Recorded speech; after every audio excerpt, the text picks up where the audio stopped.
Welcome to CARICOMP Insider, where high-tech facial recognition meets real-world intelligence.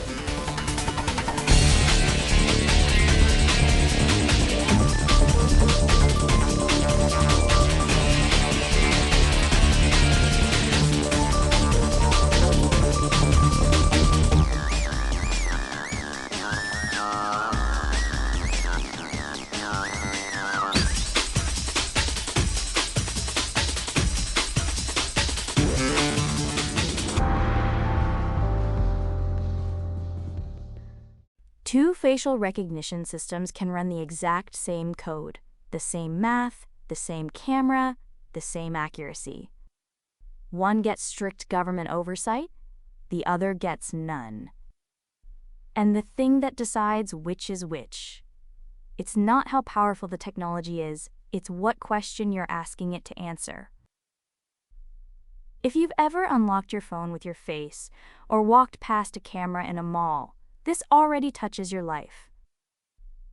And I get why that feels unsettling. A camera that confirms it's you sounds harmless. A camera that scans a crowd to find you feels like something else entirely. The European Union just wrote that exact gut feeling into law.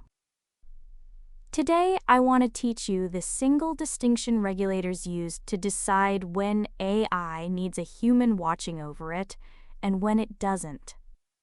So why does identical technology get treated two completely different ways? The whole thing comes down to two words: verification and identification.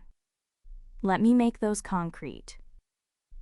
Verification is one-to-one. You claim to be someone, and the system checks just that one face against your one stored photo.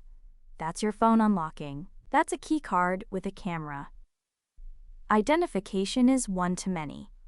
The system takes one face and searches it against thousands or hundreds of thousands to figure out who you are. Under the EU AI Act, that second one is what they call high risk. The example in the source article is perfect.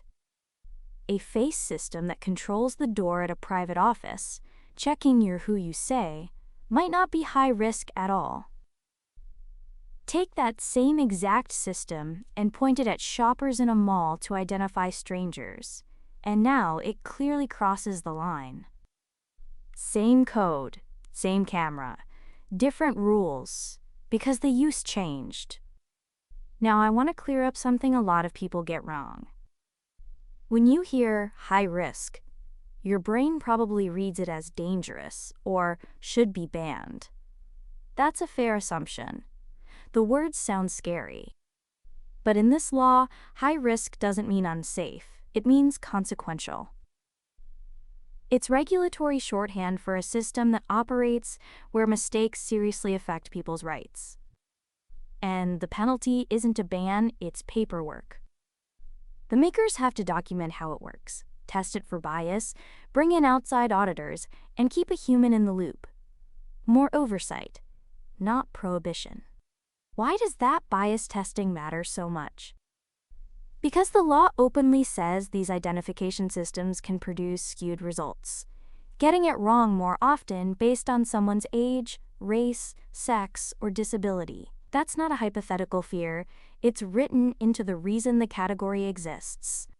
And here's a detail that stopped me.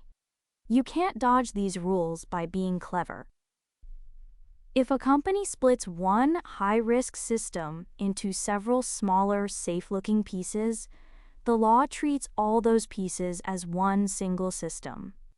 No loopholes through clever engineering. For an investigator, this is genuinely good news. Comparing a photo you collected against one suspect is verification work, the lighter category. For the rest of us, it means the law is finally asking the right question about the cameras around us. One more thing worth knowing. These rules were supposed to start in summer of next year, but regulators pushed them back to December 2nd, 2027. They needed the extra time, because sorting out this classification is genuinely hard. So the real question AI regulators ask isn't, how accurate is this tool? It's, what decision does this tool help make?